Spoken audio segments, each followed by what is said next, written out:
1991년 어느 날 알프스산을 등산하던 한 등산가들에 의해서 한 시체가 발견되어졌습니다.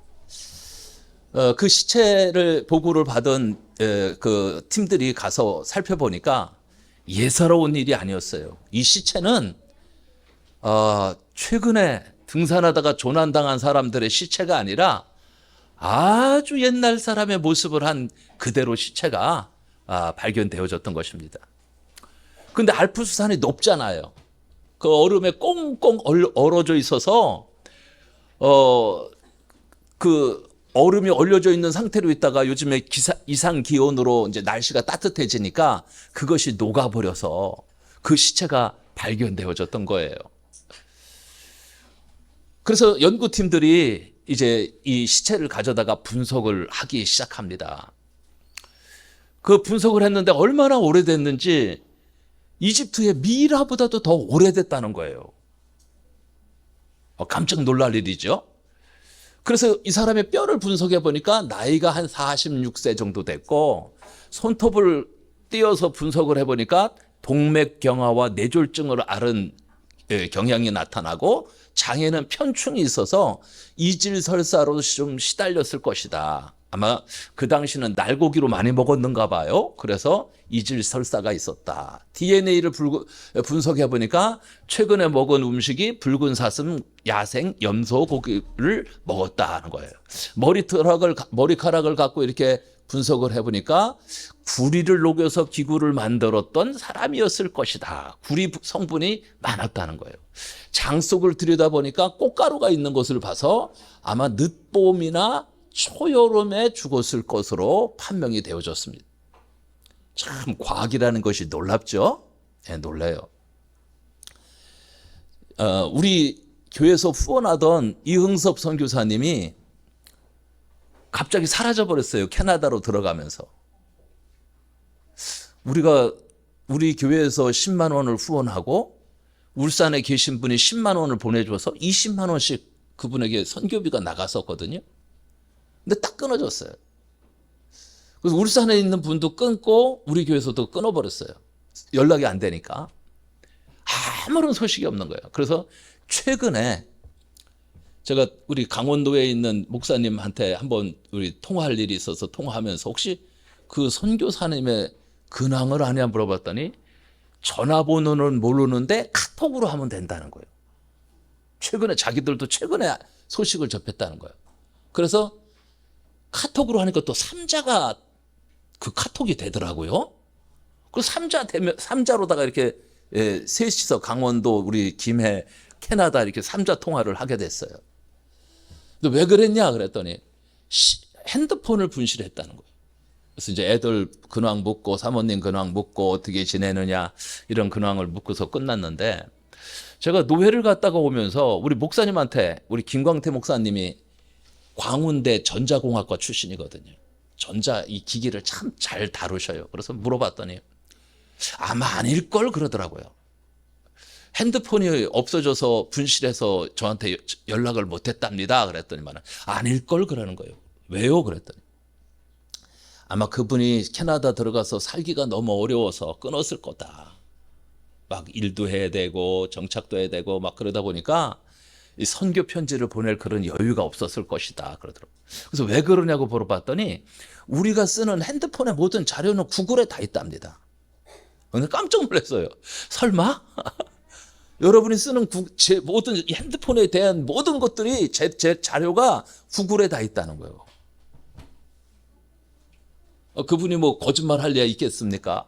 야, 참 과학이 놀랐다. 근데 여러분, 더 놀라우신 분이 계십니다. 하나님은 모든 것을 다 아시는 분이세요. 하나님은 이 과학을 뛰어넘어서 초과학적인 분이세요.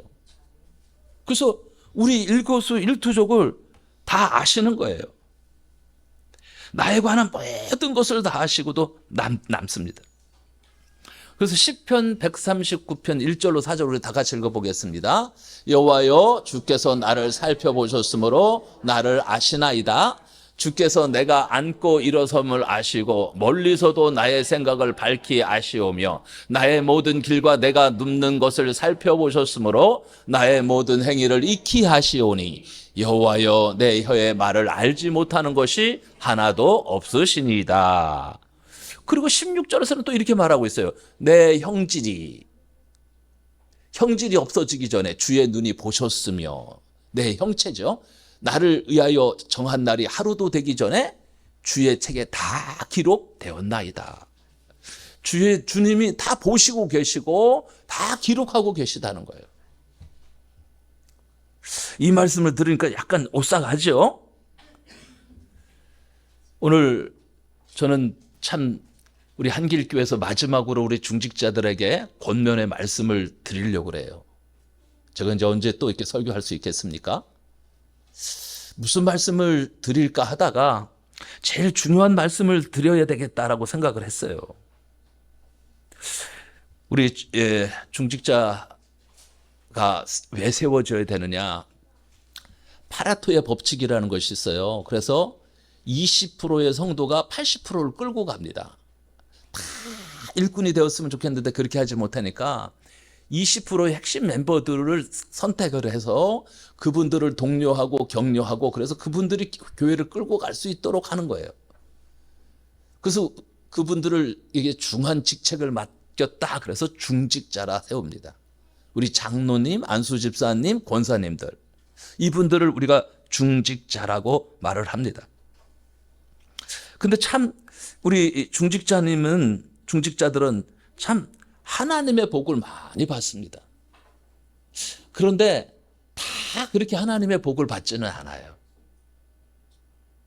하나님께 충성하고 헌신한 자가 하나님의 복을 받습니다.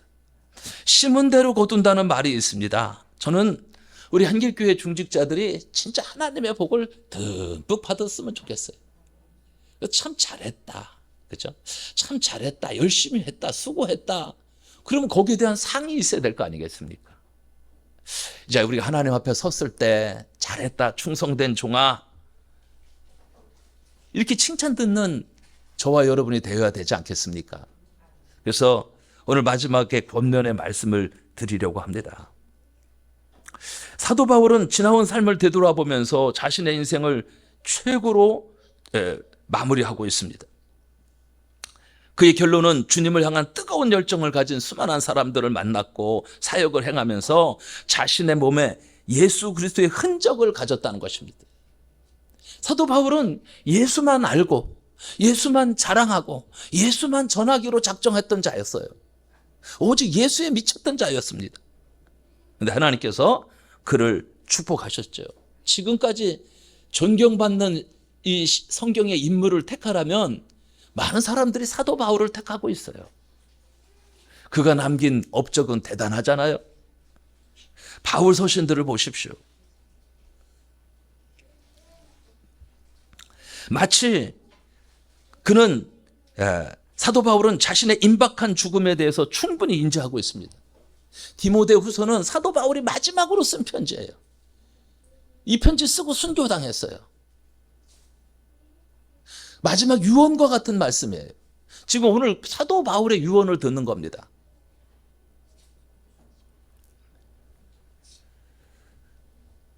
예수님이 생각나셔요. 예수님께서 십자가에서 다 이루었다 하시고 운명하셨잖아요.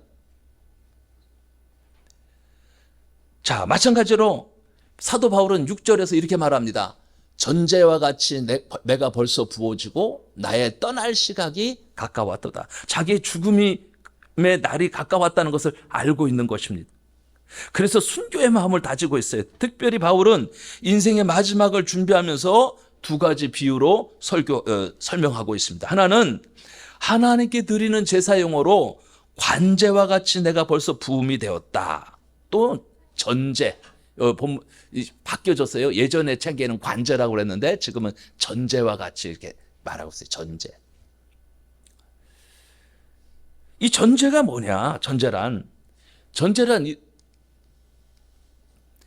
성경 레위기나 민수기에 보면 이스라엘의 제사장이 매일 2번씩 하나님 앞에 제사를 드리게 돼 있는데 해가 뜰 때와 해가 질 때 흠없는 어린 수량을 잡아서 드렸어요. 이를 화제라고 말합니다. 또는 상번제라고 하거든요. 그때 그 제물로 사용되는 수량 위에다가 포도주를 이렇게 붓습니다. 이를 관제 또는 전제라고 한다. 자, 마지막까지 부어서 다 드린다, 이런 뜻을 가지고 있습니다. 자, 사도 바울이 자신을 관제로 드려짐을 말할 때 모름지기 한 분을 생각하게 되는데 바로 예수 그리스도이십니다. 예수님께서 십자가에서 고난을 당하실 때에 머리에 가시면류관을 쓰시고 피를 흘리셨죠.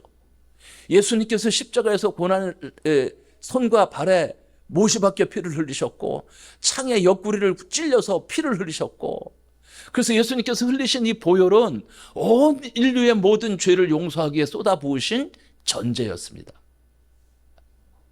우리는 주님이 당하신 이 고난의 기간을 지금 지내고 있어요. 고난주간이라 그래서. 한 끼씩 금식하기가 참 힘드시죠? 생각보다 쉽지 않지요?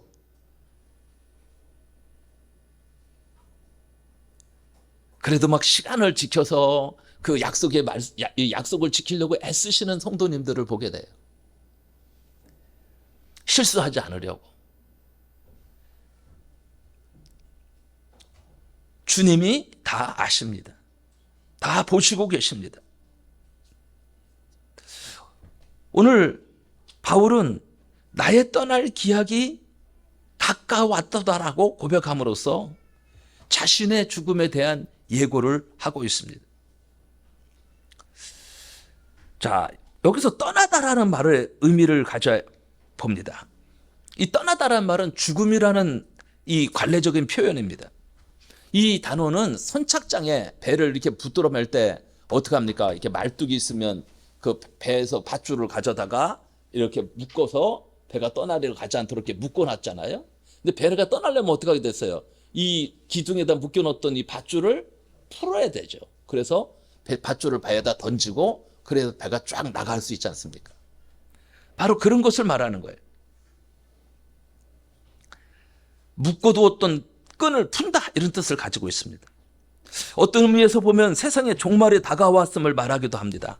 바울은 자신을 관제로 부은과 같이 모든 것을 드렸고 항구에 단단히 묶여있던 배가 출항을 해 풀렸다는 의미에서 세상의 때가 다 되었다라고 그 의미를 가지고 있습니다. 사람들은 인생을 나그네의 길이다. 인생은 나그네 길이다. 잠시 왔다 떠나는 것이죠. 영원하지 않습니다. 어디로 와서 어디로 가는지 모른다고 말합니다. 그러나 성경은 믿음을 가진 성도들을 하나님께서 예비하신 그 본향으로 간다, 거룩한 성을 향해 달려가는 순례자다라고 말하고 있습니다. 좀 더 정확히 표현하자면 성도의 삶은 항해자의 길이다라고 말할 수 있습니다. 성도는 예수 그리스도를 구주로 영접함으로 구원의 항구에 입항할 수 있는 허가를 받은 것입니다. 비록 그 항해에서 파도가 치고 풍랑에 몰아칠 수도 있지만 성도의 삶은 안전한 구원의 포구를 향해 가는 바로 항해자의 길인 것입니다. 자, 사도 바울은 이 마지막에 삶을 잘 준비했기 때문에 험난한 항해자와의 이 길과 같은 인생을 최고의 수준에서 첫걸음을 내디딜 수 있게 되었습니다. 인생은 누구나 마지막 날을 맞게 됩니다. 마음은 청춘이지만 몸은 세월을 따라 나날이 세져 가는 것을 거부할 수 없습니다. 세월이 얼마나 빠르게 지냈는지 벌써 엊그제 개척한 것 같은데 26년이 되었어요.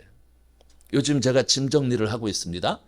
짐 정리를 하다가 사진을 하나 발견했어요. 하나는 2주년 때 찍은 사진이야. 우리 사모하고 저하고 우리 박형범 목사님이라는 분이 그때 오셔서 부흥회를 하셨는데 그 목사님하고 셋이서 찍은 사진이 한 장 다 발견됐어요. 얼마나 싱싱하고 푸릇푸릇한지. 우리 저 이재한 목사 보면 됩니다. 저 정도.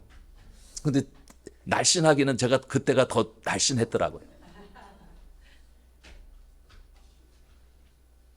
그리고 또 한 장의 사진을 발견했어요. 우리 중직자들 세워서 중직자들과 함께 찍었던 사진이었습니다. 눈물이 왈칵 쏟아지는 거예요. 그 사진을 보면서. 진짜로. 왜냐하면 그 자리에 몇 분이 안 계신 거예요. 이분들하고 평생을 같이 한번 했으면 얼마나 좋았을까. 참 안타깝다라는 그런 생각도 들었어요. 그러면서 여기 계신 우리 중직자들이 얼마나 고맙고 감사한지, 너무 고맙고 감사해서 제가 목회하면서 참 행복했다라고 고백할 수 있어요. 행복한 목회 생활을 했다. 우리 장로님이 한 번도 저에게 태클을 걸지 않았고 편하게 목회할 수 있도록 언제나 저의 편이 되어주셔서 늘 함께 할 수 있어서 감사했고, 우리 권사님들, 우리 또 안수 집사님들 정말 고생 많이 하셨는데 칭찬 한 번도 안 해주고 맛있는 것도 한 번도 못 사줬지만 늘 그냥 주를 위해서 또 교회를 위해서 헌신해 준 것에 대해서 다시 한번 감사를 드립니다. 참 좋은 분들을 만났다는 것이 저는 참 행복한 목회자다라고 생각이 들었어요. 굉장히 고생하시는 분들 많거든요.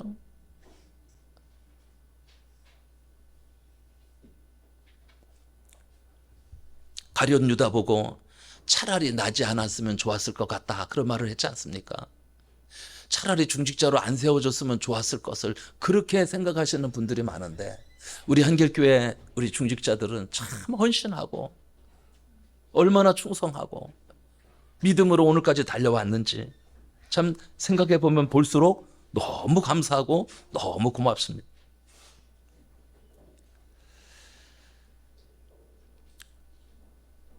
자, 사도 바울도 마찬가지입니다. 자신의 마지막을 잘 준비했기 때문에 최고로 아름다운 인생을 살고 이제 마지막에 마지막 유언을 하는 거예요. 너 얼마나 행복한지 돌이켜 보면서 막 아쉽고 뭐 그런 일도 있었겠지만 행복하다라고 표현하는 거예요. 다 쏟아부었다. 진이 빠지도록, 힘에 겹도록 다 쏟아부었다. 저와 여러분도 이 사도 바울처럼 잘 준비하고 다 쏟아붓고 아름다운 인생을 남길 수 있기를 주님의 이름으로 축복합니다. 자, 7절 말씀을 보시면 아름다운 인생을 남기려면 어떻게 해야 하는가? 첫 번째는 선한 싸움을 싸우라고 말씀하십니다. 선한 싸움을 싸우라. 디모데후서 4장 7절 말씀에 보면 나는 선한 싸움을 싸우고 나의 달려갈 길을 마치고 믿음을 지켰으니 그랬어요. 세 가지죠. 선한 싸움을 싸우고 달려갈 길을 마치고 믿음을 지키는 것, 이 세 가지입니다. 그 첫째가 선한 싸움을 싸우다라는 것입니다. 우리 중직자들은 끝까지 믿음의 싸움을 하셔야 돼요. 선한 싸움을 싸우는 것입니다. 그래서 의대한 경주를 완주하는 것입니다. 얼마나 귀한 일인지 몰라요. 사도 바울은 다메섹 소상에서 예수님을 만난 후에 30년 동안 그의 인생을 세 가지로 요약하는 거예요. 선한 싸움을 싸웠다, 달려갈 길을 마쳤다, 믿음을 지켰다. 사도 바울은 디모데 6장 12절 말씀에서 믿음의 선한 싸움을 싸우라, 영생을 취하라, 이를 위하여 내가 부르심을 입었고 많은 증인 앞에서 선한 증거를 증거하였도다. 사도 바울은 계속해서 선한 싸움을 싸우면서 달려왔고 많은 증거들을 남겼습니다. 그리고 또 증거하라고 디모데에게 권면하고 있습니다. 사도 바울은 자신이 전도했던 수많은 성도들에게 말했던 것처럼 디모데에게도 믿음의 선한 싸움을 싸우라고 강조하고 있습니다. 이 선한 싸움이 어떤 싸움일까요? 규칙을 지키는 것이고 선으로 악을 이기는 것이고 이웃에 대해서 사랑하는 것을 말하는 것입니다. 반칙하고 막 모함하고, 요즘에 국회의원 선거철이 다가오면서 양쪽 상대자 후보들에게 막 비방하고, 요즘에는 그러면은 표 다 잃어버려요. 예전에는 그렇게 했어요. 막 비방하고 막 가는 데마다 비방하고. 요즘에는 그렇게 하면은 오히려 표를 잃어버려요. 선한 싸움을 해야 되는데 악한 싸움을 하면요, 표 안 줍니다. 사람들 다 압니다. 누가 선한 싸움을 하는지, 악한 싸움을 하는지.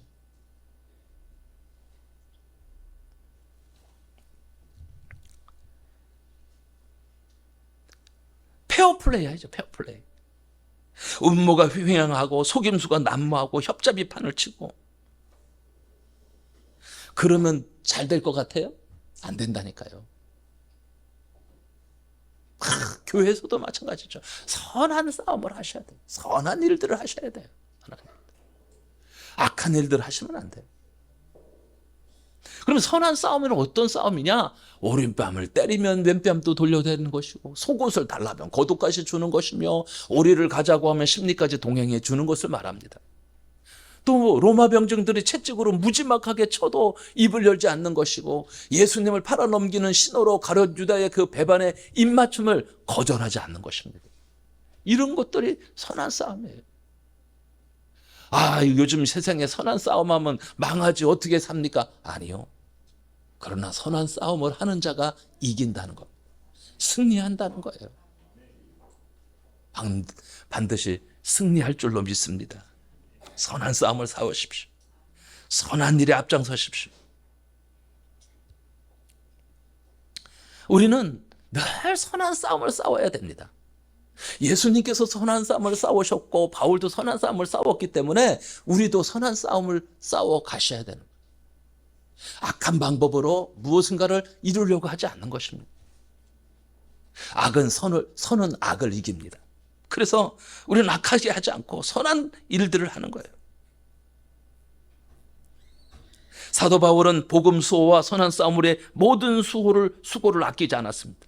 비록 돌에 맞았고 공포 압박에 처하게 될지언정 절대로 굴복하지 않았습니다. 여러분, 우리가 선한 싸움을 싸우면서 우리도 많은 고난과 고통을 당하게 될 것입니다. 여러분, 선한 싸움을 싸우는데 그렇게 쉬운 일이 없어요. 고통이 따라오고 환난이 따라오고 핍박이 따라오고, 그래서 실족되는 일이 얼마나 많은지 모릅니다. 중직자 가운데서도, 중직자가 되어서도 이 선한 싸움을 싸우지 못하고 실족하는 자들을 많이 봤습니다. 중도에 도태되는 자들도 많이 봤어요. 그래서 어떤 분이 전도를 하는데 어떤 분 만났는데 자기가 모 교회 권사였다는 거예요. 그런데 지금은 쉬고 있다는 거예요.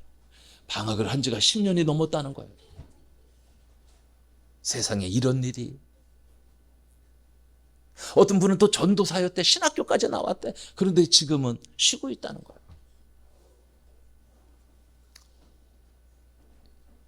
이 싸움에서 진 사람들이죠.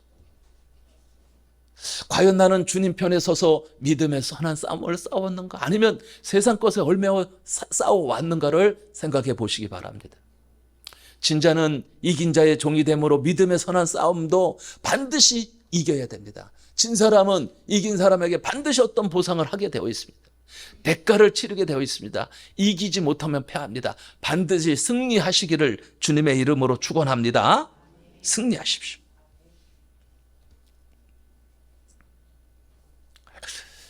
자, 두 번째는 자신의 달려갈 길을 완주하라고 말씀하십니다. 바울은 자신의 달려갈 길을 마쳤다라고 고백을 하고 있어요. 자신의 달려갈 길을 마쳤다. 내가 선한 싸움을 싸우고 나의 달려갈 길을 마치고라는 이 문구를 보면서 바울을 다시 한번 보게 됩니다. 나의 달려갈 길을 마쳤다. 저도 제 사역을 이제 맞춰가고 있습니다. 그러면서 하루하루가 너무나 새롭고, 하루하루가 너무나 감사하고, 하루하루가 너무나 중요하다는 것을 깨닫게 됩니다. 사도 바울은 2차 전도 여행에서 3년 동안 에베소 지역에 머물면서 두란노 서원을 중심으로 많은 사람들을 가르쳤어요. 바울은 새로운 비전을 품고 로마로 가기를 원하면서 예루살렘에 들어가기를 원했습니다.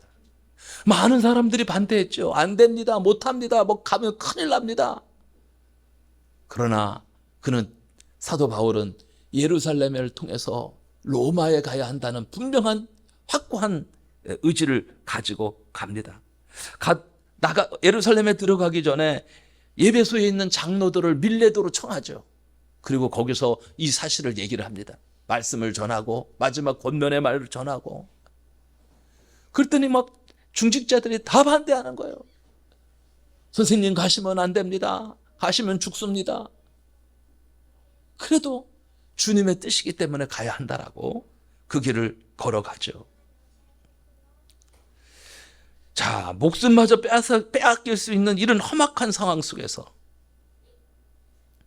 사도 바울은 그 리더들에게 마지막 권면의 말씀을 전합니다.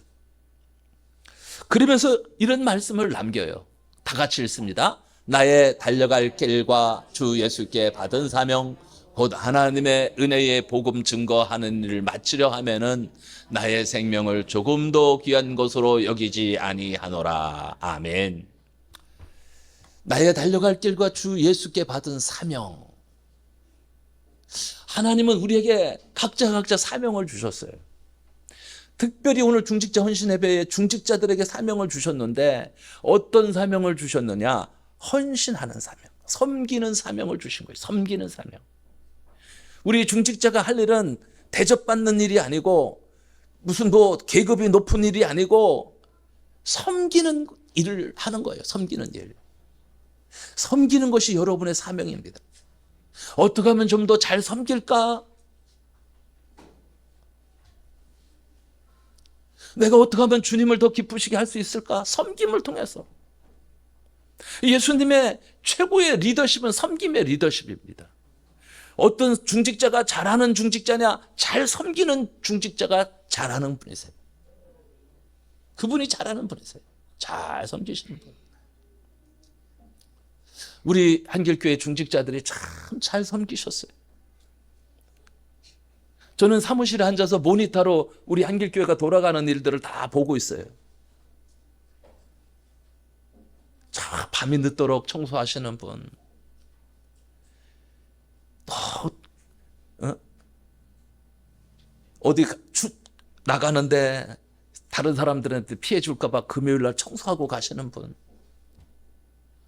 바쁜 와중에도 와서 쓰레기 청소하시는 분, 식당 봉사하시는 분, 출근하면서 교회 들리고 또 퇴근하면서 또 교회 들리고, 정말로 눈물이 날 정도로 아름다운 우리 중직자들을 보게 됩니다. 얼마나 감사하고 행복한지요. 참 그런 분들이 있어서 우리 한길교회가 지금까지 아름답게 달려왔습니다. 우리는 주님이 우리에게 맡겨주신 사명을 잘 감당하셔야 됩니다. 또 한 가지의 사명은 복음 증거하는 일입니다. 우리 중직자들이 열심히 복음도 증거했습니다. 하도 하고 복음 열심히 증거하다 보니까 이제는 초청주일에 보통 보니까 사람이 없어. 초청할 사람들이, 그죠? 다 초청해서. 그래도 또 초청하시는 거예요. 우리 중직자들이 전도해 주셔야 돼. 복음 전하는 일에 함께 힘을 써주셔야 돼. 있는 분들이라도 잘 관리하셔야 돼. 우리 중직자들이 팀을 짜가지고 우리 권사님들이 주로 할 일은 신방 찾아보고 배려해주고 격려해주고, 한 주, 두 주 안 나왔으면 전화도 해보고, 그래서 서로에게 깊은 관심과 사랑으로 섬겨주셔야 돼. 그게 섬겨주는 거예요. 여러분이 얼마나 잘 섬겨줄 수 있느냐. 잘 섬겨줄 수 있기를 주님의 이름으로 부탁드립니다. 자, 우리 모두는 믿음의 경주를 끝까지 다 최선을 다해 경주해야 됩니다. 성도들의 각 가정들도 하나님께서 주신 사명을 완수하기 위해서 함께 노력하고 함께 달려가야 됩니다. 세 번째로 바울은 끝까지 믿음을 지켰다라고 말씀하고 있어요. 끝까지 믿음을 지켰다. 이 믿음을 지킨다는 것은 보물, 재산 등의 귀한 것을 보호한다는 뜻을 가지고 있습니다. 바울은 디모데에게 자신에게 맡겨진 이 복음의 비밀을 끝까지 끝까지 지켰다라고 고백하고 있습니다. 디모데전서 6장 20절의 말씀에 디모데야 내가 부탁한 것을 지키고 거짓되이 일컫는 지식에 망령되고 허탈한 말과 변론을 피하라고 권면합니다. 사도 바울은 오직 복음, 오직 예수, 그래서 예수만 알고 예수만 자랑하고 예수만 전하기를 소원했습니다. 우리 중직자들도 마찬가지죠. 예수 전하고 예수 자랑하고, 모이면 예수 자랑, 흩어지면 교회 자랑, 어디서든지 자랑하는 성도들이 다 되셔야 됩니다. 저는 우리 한길교회가 이제 새롭게 거듭났으면 좋겠습니다. 새로운 도약이 있었으면 좋겠습니다. 우리 이재한 목사님을 중심으로 해서 우리가 똘똘 뭉쳐서 우리 모든 성도들이 함께 전도하고, 그래서 함께 나가셔야 돼요. 전도 현장에도 함께 나가서 함께 전도하고, 또 우리 이제 4월 달부터 우리 교회에서 이제 또 관계전도 또 해야 하는데, 관계전도 할 때 또 여러분들이 초청해 주시고, 그래서 좋은 아름다운 그 성도들의 결실들이 있었으면 좋겠습니다. 저는 교회는 부흥돼야 되죠. 하나님은 부흥을 소망하고 있고, 우리도 우리의 소원이 다른 것이 아니라 부흥입니다. 부흥. 우리의 소원은 부흥에 있습니다. 그래서 저와 여러분이 함께 마지막까지 최선을 다해서 복음 전하는 그런 믿음의 성도들로 자라갈 수 있기를 주님의 이름으로 축복합니다. 하나님께서 다메섹에서 바울을 만나 이방 선교에 대한 비전을 주신 후로 사도 바울은 끝까지 그 믿음을 지켰습니다. 바울의 삶은 예수 그리스도의 삶과 많이 닮았습니다. 예수님께서 40일 동안 금식하신 후에 광야에서 마귀에게 시험을 받으셨던 것처럼 그 사도 바울도 수많은 고난과 고통을 당하셨어요.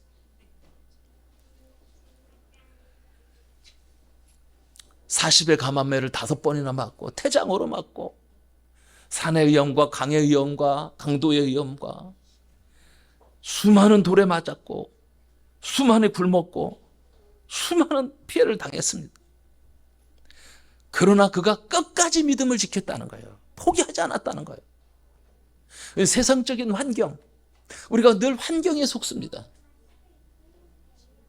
환경에 속지 않았다는 거예요. 끝까지 믿음으로 승리하셨다는 것입니다. 저는 여러분이 끝까지 믿음을 지켜주시기를 바랍니다. 바울은 자신이 맡은 믿음을 충성되이 지켰습니다.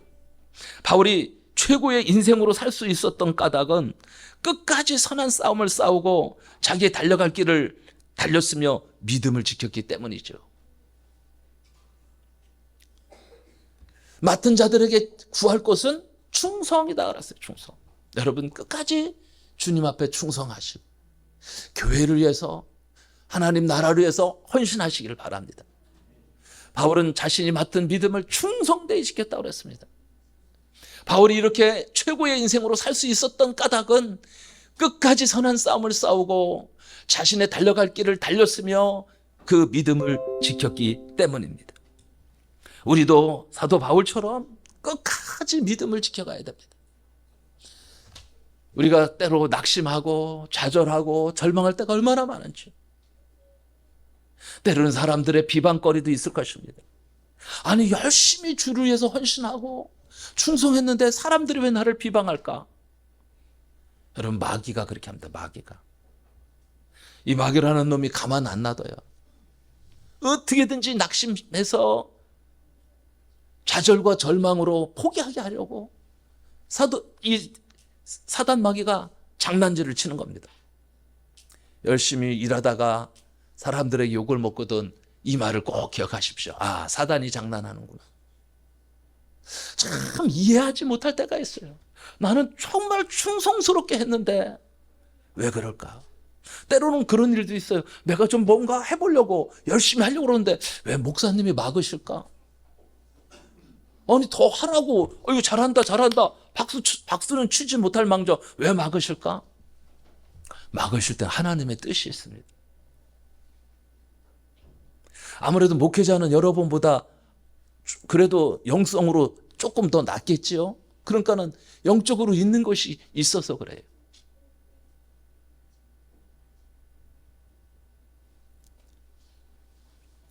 막 내 고집대로 내 마음대로 하려고 하지 마시고요. 막으실 때는 하나님 이유가 있겠구나 라고 생각하시고 기도하시면서 조금 더 준비하시기 바랍니다. 아, 타이밍이 아니구나. 그렇게 생각하시면 돼요. 내가 주장했던 것을 들어주지 않으면 막 삐지고 막 얼굴에 써 있어 삐짐. 중직자가 그러면은 목회자가 너무 힘들어요. 목회자가 막을 때는 막을 만한 이유가 있어서 막는 거예요. 그렇게 해서는 안 된다는 거예요. 그건 자신들의 생각이지, 본인 생각이지. 목회자는 교회 전체를 아우러야 되는 그런 자입니다. 그래서 그걸 이렇게 조율해 나가고 나가는 거예요. 내 뜻이 관철되지 않았다고 삐지고. 참 이러시는 분들은 너무너무 교회를 힘들게 하는 분들이에요. 중직자가 제일 잘할 수 있는 것이 뭐냐? 덕을 세우는 거예요. 덕을 세우세요? 덕스럽게 하셔야 돼요.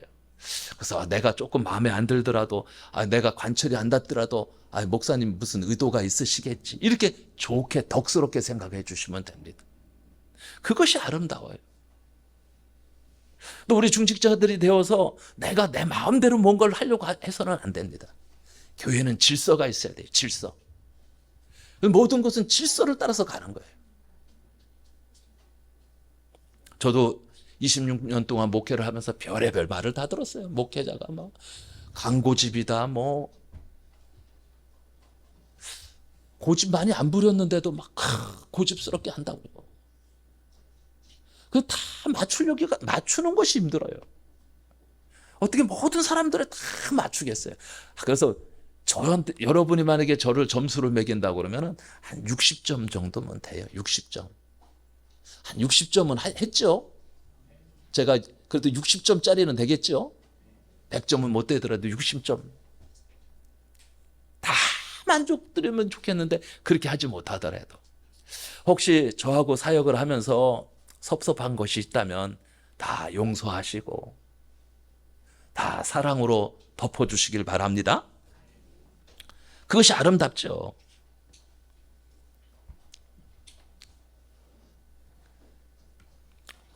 슬기로운 5 처녀가 기름을 준비해 두었다가 신랑이 왔을 때 등불을 켜고 마중 나간 것과 같이 바울의 충성된 것이 믿음을 지키는 일이었습니다. 끝까지 믿음의 선한 싸움을 싸고 자신이 달려갈 길을 달렸으며 믿음을 지켰습니다. 그래서 8절에서는 이렇게 고백을 하고 있어요. 한번 넘겨줄래요?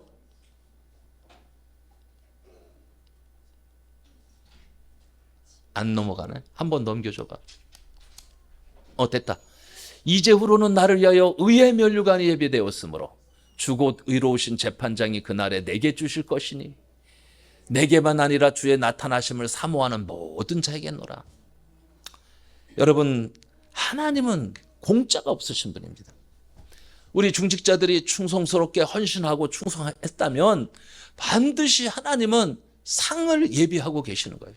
상이 있어요, 상.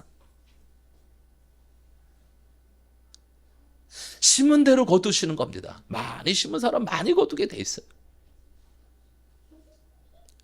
각종 면류관이 다 준비되어 있어요. 충성스럽게 행한 자들에게는 생명의 면류관도 주시고 잘 가르치는 자들에게는 자랑의 면류관도 주셨고 영화롭게 한 자들에게는 영화의 면류관도 주셨고 하나님 다 상급을 준비하고 기다리고 계신다니까요. 그래서 자꾸만 어떤 사람들에게 칭찬받는 것보다는 하나님 앞에 칭찬받는 여러분 되시기를 바랍니다. 하나님이 반드시 여러분에게 상을 준비하고 기다리고 계세요. 바울을 위해 의의 면류관이 예비되었다고 말씀하시는데 바울의 마지막 인생의 아름다운 것은 그에게 면류관이 주어졌기 때문입니다. 바울은 스스로 자신을 위한 의의 면류관이 준비되어 있음을 이렇게 고백하지요. 이제 후로는 나를 위하여 의의 면류관이 예배되었으므로 주 곧 의로우신 재판장이 그날에 내게 주실 것이니 내게만 아니라 주의 나타나심을 사모하는 모든 자에게도니라. 바울은 스스로 자신을 위한 면류관이 준비되어 있음을 고백하는데, 이 면류관은 올림픽 경기가 있었는데 그 당시에는 2년마다 한 번씩 올림픽을 했어요. 자기네들만, 그러니까 뭐 우리 한국식으로 말하면 전국체전 비슷한 겁니다. 전 세계 사람이 몰려온다는 게 아니고 로마 이렇게 중심으로 해가지고, 그쪽 중심으로 해가지고 그 사람들이 모여서 2년에 한 번씩 모여서 자기 나름대로의 체육대회를 하는 거예요. 체육대회. 사도 바울이 텐트를 만들어서 팔았다고 그러잖아요. 브리스길라와 아굴라와 함께. 텐트가 그래서 필요한 거예요.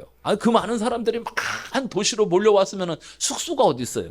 오늘날 같이 여관, 무슨 뭐 호텔 이런 게 없다니까요. 그러니까 어디서 자야 돼요?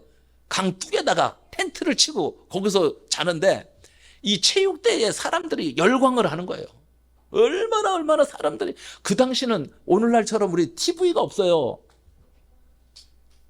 쇼라는 거 이런 것도 거의 없어요. 체육대회가 오직 유일한 그들의 이 레크레이션이에요. 그러니까 막 열광을 하는 거야. 막 이 체육대회에 완전 미쳐버리는 거야. 한마디로 말하면 사람들이. 한국에서도 손흥민이 그 영국에서 축구하면은 그걸 밤새워서 본답니다. 우리는 이해가 안 가죠? 어제 한국 축구 하는데 어제 우리 보신 분 많이 없으시죠? 그런데 손흥민이 경기하는 것은 보통 1시, 2시 하는가 봐요. 근데 그때까지 안 자고 그걸 본다는 거예요. 열렬한 팬들이죠. 열렬한 팬들. 그 당시에도 이런 이 운동 경기에 아주 열렬한 팬들이 다 있었습니다. 자, 2년 만에 한 번씩 열리는 경기에서 이기게 되면 승리의 월계관을 씌워줍니다. 오늘날에는 뭐 트로피를 주고, 그죠? 우승기를 주고 그렇게 하는데, 그 당시에는 그런 게 아니고 월계관, 나무 잎으로 만든 월계관을 씌워줬다고 그래요. 그리고 금의 환영하는 겁니다. 당시 그 전통에 보면 도시의 모든 성문들을 걸어 잠그고 승리자를 위해 특별히 제작한 새로운 문을 달았다고 그래요. 개선문처럼 그런 특별한 문을 만들어 놓고 그들을 환영하는 겁니다. 승리자는 성벽을 돌면서 자신을 위해 만든 문을 찾아 들어서면 준비된 마차를 타고 스타디움으로 향합니다. 많은 관중들이 일어나 환호하고 꽃을 뿌리며 환영의식을 갖습니다. 또 승리자가 조각가 앞에 포즈를 취하면 스케치해서 곧 조각품을 만들기도 했습니다. 어찌 보면 바울은 그런 그림을 가지고 있었던 듯 보입니다. 이제 후로 자신에게 각종의 면류관이 주어지고 하나님 앞에 서는 날에 천군 천사들과 믿음의 조상들이 참 잘했다고 축하해 주는 그런 팡파로와 축복의 소리를 들으면서 천국으로 들어가게 될 것입니다. 바울은 그의 면류관을 주 곧 의로우신 재판장이 그날에 내게 주실 것이니 내게만 아니라 주의 나타나심을 사모하는 모든 자들에게도 주신다라고 말하고 있습니다. 사랑하는 여러분, 이제 말씀을 마치려고 합니다. 선한 싸움을 싸울 때 우리에게 필요한 것이 사랑이라면 믿음을 지킬 때 필요한 것은 의의 면류관에 대한 소망을 갖는 것입니다. 믿음이 예수님의 십자가를 통해 구원으로 인도해 준다면 의의 면류관은 예수께서 죽음을 이기시고 부활하심과 다시 오셔서 바울에게 주신 것 같이 주의 재림을 사모하는 모든 사람들에게 소망을 갖게 해주시는 것입니다. 모세가 여호수아에게 배턴을 넘겨준 것처럼, 다윗이 솔로몬에게 왕위를 넘겨준 것처럼, 엘리야가 엘리사에게 배턴을 넘겨준 것처럼 사도 바울은 디모데에게 그 배턴을 넘겨줄 것입니다. 그리고 오늘날 디모데는 그 배턴을 우리에게 넘겨주고 있습니다. 사랑하는 중직자님들, 우리는 바울처럼 최고의 인생의 삶을 살아가셔야 됩니다. 우리가 배를 타고 노르조 구원의 항구로 향할 때 낙관, 절망, 고난 등을 만날 수 있습니다. 항상 우리 앞에는 많은 장애물들이 따라오게 돼 있습니다. 큰 파도가 넘칠 수 있고 예상치 못했던 핍박이 있을 수도 있으며 눈물의 골짜기를 지나야 할 때도 있습니다. 그러나 바울과 같이 선한 싸움을 싸우고 자신의 달려갈 길을 달렸으며 믿음을 지켰기에 우리에게도 의의 면류관이 예비되어 있음을 많은 사람들에게 편지를 쓸 수 있어야 됩니다. 우리도 바울처럼 날마다 믿음의 선한 싸움에서 잘 싸워 승리의 계가를 부를 수 있기를 바랍니다. 우리 옆에 분들에게 한번 같이 이렇게 인사하셨으면 좋겠습니다. 승리하십시다. 선한 싸움에서 이기세요. 예, 사랑하는 여러분, 승리하십시오. 선한 싸움에서 이기십시오. 우리도 그런 믿음을 잘 지키다가 상 받는 자리에서 주인공들이 다 되시길 바랍니다. 그래서 우리 모두 사도 바울과 같은 최고의 멋진 삶을 살아가시기를 주님의 이름으로 축원합니다.